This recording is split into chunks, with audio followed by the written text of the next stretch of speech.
gotta talk. We got to talk. Okay, so this video is about the cost of living here in Lisbon, Portugal. And I am coming to you from our brand new apartment that is in the center of Lisbon. We have just moved here, and in a future video, I'll do a complete tour of our apartment. But in this video, I'm leaving our apartment and I'm going out and I'm talking to the local Portuguese about the cost of living here in Lisbon. If you are living in Lisbon right now, or if you are researching moving to Lisbon, I think this video will be very valuable for you. Because what you may be finding as you start your search, as you are living here, that prices have just been rising exponentially, especially when it comes to housing. If you're looking for an apartment to rent or buy, you are going to be in some sticker shock, especially if you haven't looked in a while.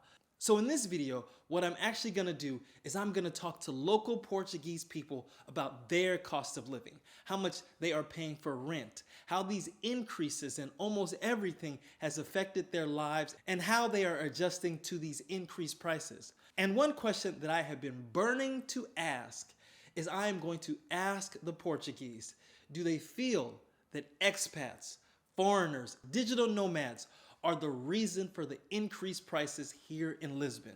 Do you feel like a lot of Portuguese blame foreigners for the higher costs? I think this is going to be a very fascinating conversation that we can all learn from. Now, one other thing that I'm going to say is that this video is a series of videos. Not only am I going to talk to Portuguese, but in the video after this, I am actually going to talk to expats about their experience here and their thoughts on the cost of living in Lisbon, Portugal. So without further ado, let's get to the video. Okay, so this is my daughter behind the camera. Her name's Sanoa. Nice. My name is Aman, and like I said, our channel is about financial independence. It's about investing, and we talk about living here in Lisbon and in Portugal. And so, you know, I think cities around the world have been experiencing really high costs. Like, you know, costs have gone up, and Lisbon has definitely felt that same brunt. And so we wanted to ask people that live here in Lisbon or in the surrounding areas about cost of living. And so I have a couple questions for you guys. Sure. So my first question is just generally, have you noticed an increase in the costs, and where have those increases been felt? Mm-hmm. Well, in my case particularly, I haven't felt it on my pocket, for example. I do. So I have I rent a house with a friend. We have a rent support program. We're under rent support program, one of the few that has that opportunity. So personally, I haven't felt that. What you see more is, for example, people who are switching apartments or buying houses, and in the conversations with friends, you see a lot on the news as well. Statistics say that. You know that the cost of living with the housing is pretty much. And now it's particularly interesting and important to realize that in a month or two, the universities are starting. So people and in Portugal, most of the universities that people want to attend to are in Lisbon. So there's a lot of young people who are now coming to Lisbon, and you can see a lot on social media and speaking with friends, family, how expensive just to get a room is, and to share a room in a house with 8 people, 9 people. So you feel that a lot. Not only you see on the news, but you feel it. Okay. Can I ask you guys, how much are you paying for rent? Can I ask you that question? Well, right now I'm looking for a place to stay because I'm living with my parents right now. So you have good rent. It's free. Yeah, kind of. No, it's not, because I still have I'm still helping my parents because for them as well the price is going up, and it's been difficult to find a place to stay by my own. I think it's really harder for people to get a place by their own, because it's easier to split with someone. So most people they prefer to do it that way. So, since you've been looking, how much are you expecting to pay when you Yeah. find a place?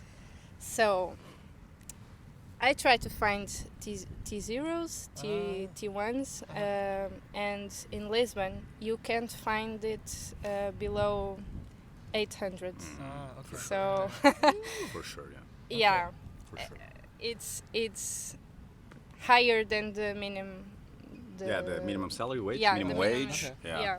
Yeah. And in my case, it's so I live in a two-bedroom apartment, more or less near the zoo, which is not very central, but it's quite close to the center, with the luxury of a balcony. Can you imagine? And my rent, I love that. yes, and my rent is 720 per For the- month.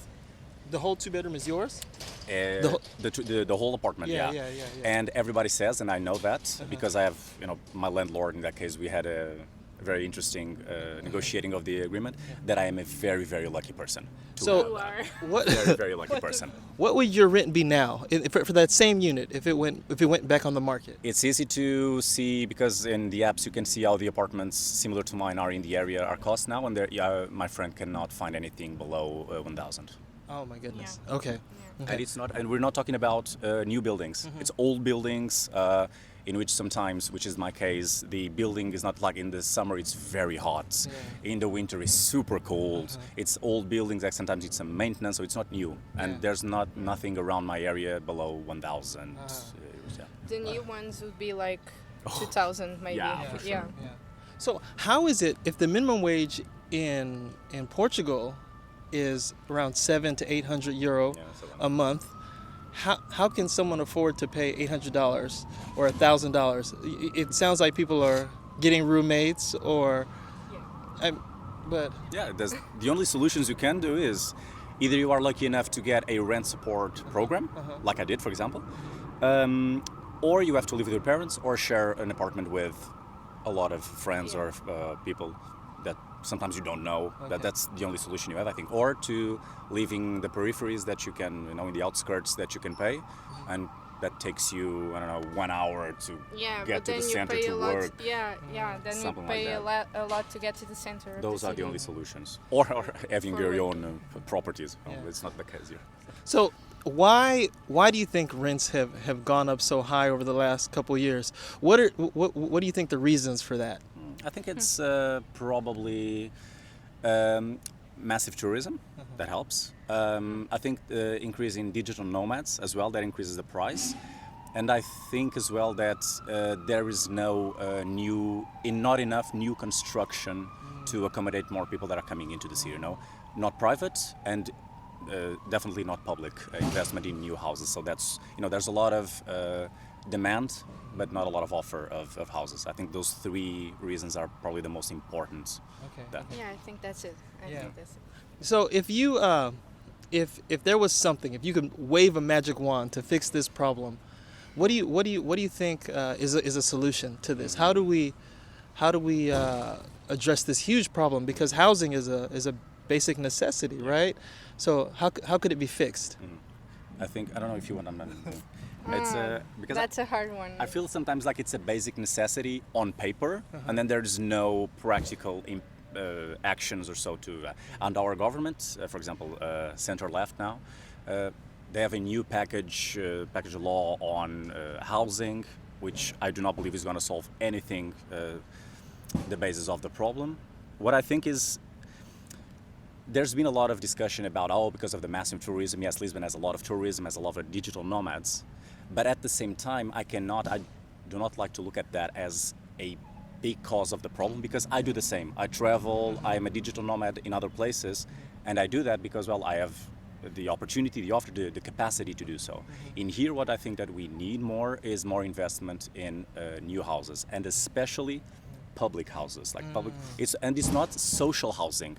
It's public investment in housing that can allow people who are working here, living here, paying their taxes, more affordable options to acquire a house. Because I don't want to. It would be nice to limit a bit, for example, the mass tourism, but for many reasons, housing including. But more investment on public housing, on even the private housing that, with some legislation, can accommodate lower rents. I think that would be the investment. Like, we do not want to stop people from other countries to come and enjoy and enrich our culture and enrich our city and make this more vibrant. I think it's more investment on more housing. I think that would be, if I had a magic wand, that would be my spell, I think.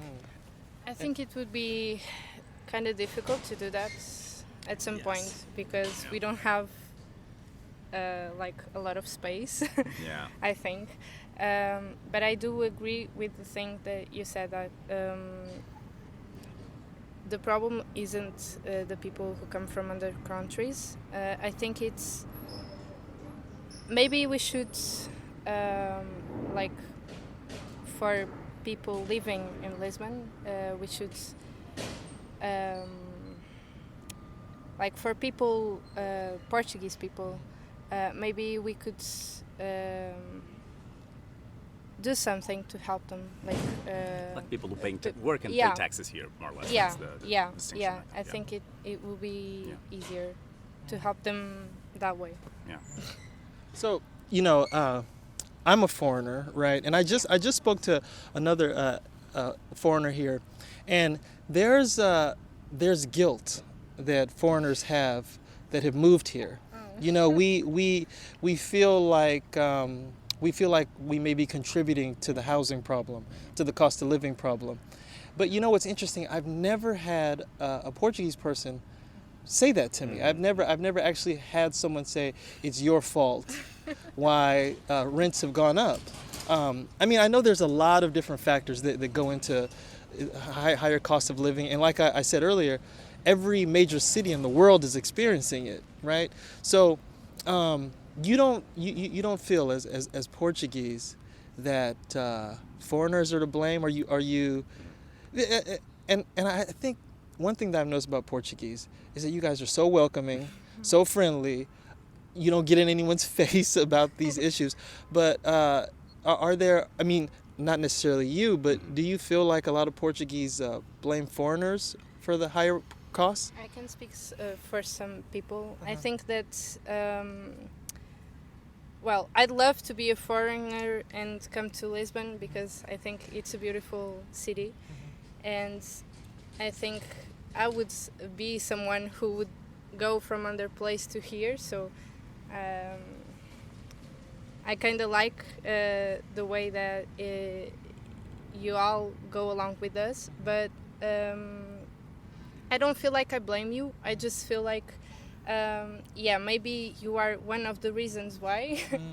But I personally, I don't think that I should blame you for that because, I mean, there are other ways we could go around it. Yeah. So I think that's you could feel sometimes, because this is a European capital of a European country, but it's probably one of the smallest capitals from where, Western Europe, compared to, I don't know, Paris or Berlin or Rome. It's quite a small city. Like, you can walk around well. So it's and you do see, for example, in the city center, in the most touristic areas, sometimes, as a local, I'm from Lisbon, walking around in August or so, and I'm like, I can't walk here. Jesus, man, these tourists, it's something that just comes out, oh, these tourists. I don't even know if they're tourists or not. Sometimes just people living here, I don't know. But you do feel that. But I cannot, like, rationally looking at the question, I cannot look at the tourists and say, oh, maybe the tourists are to blame or the digital nomads are to blame for this. I do the same thing when I go to other countries. But I do this. What I feel is there should be, from the part of our local authorities and the government, somebody to say, okay, for example, the housing is expensive in the city center because a lot of them are Airbnbs. Well, then protect those traditional areas and do not make them for Airbnbs. Make them for more affordable housing for older people or for new families that want to settle on the place. Because if you reduce a little bit the offer for tourism, tourists will be looking like, oh, where should I travel to? But, oh, it's like too expensive because there's not enough offer. Well, some other time then. So there are ways for us to regulate the amount of people who comes to Lisbon. The same way I try to travel somewhere else. And it's like, oh, there's not a lot of offer. There's not a lot of hotels or Airbnb. So, well, some other time then in the future. So there's always a way to. What I think is the first agents to be blamed are the government and the city authorities. And this is because mass tourism and digital nomads bring a lot of money. Yeah. And that's the only thing they're worried about. They don't want to lose the only more important source of money, of income that they have. So for me, even though sometimes I feel like for a small city there's a lot of tourism, but I would never want people to stop coming here because they are, I don't want to be that kind of person. I do the same thing, and where I go, I like to be welcome, and I feel welcome. Yeah. Right on. I would love people to feel the same way here. Right on. Okay, I've last question for you. So, if you only could pick one city to live in for the rest of your life, right? That's a hard one. And what city would that be? You gotta settle down somewhere.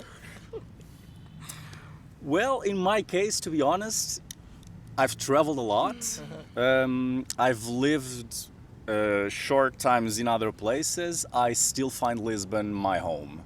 And even if I go abroad and to live in the United States or so for a while, I will always want to come back to Portugal and live my at least retired life. But this is where I feel like That's home. okay. And Yeah, me too. really? Yeah, because I feel like we have it all here. Not only our family, of course, but like the environment, like It's amazing. I think it's everything. It's amazing. So, You have all the services, you have all the schools, it's beautiful, it's Yeah. green, it's near the ocean, you can travel everywhere. Yeah. you have It's amazing. city as well. You have you have everything. Yeah, so I tell that to people all the time, and see, because you have it all, a lot of people agree with you, right? So there's like I can understand why people are coming to Portugal. Yeah, exactly. And it's just I hope it doesn't change. And now that I'm here, I'm like, ooh, no more people come, right?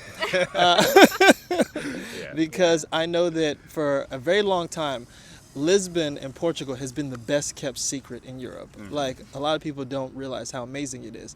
Well, it's Thursday right now, right? It's a Thursday afternoon, 3-4 o'clock, and you guys are here enjoying a bottle of wine with a blanket, right? It's amazing. You can't do this anywhere else. Yeah, exactly. Yeah. So I think overall, that is a lot, and I'm a Portuguese and a Lisbonian, so I can say better of this. I feel comfortable to he'll speak of everything.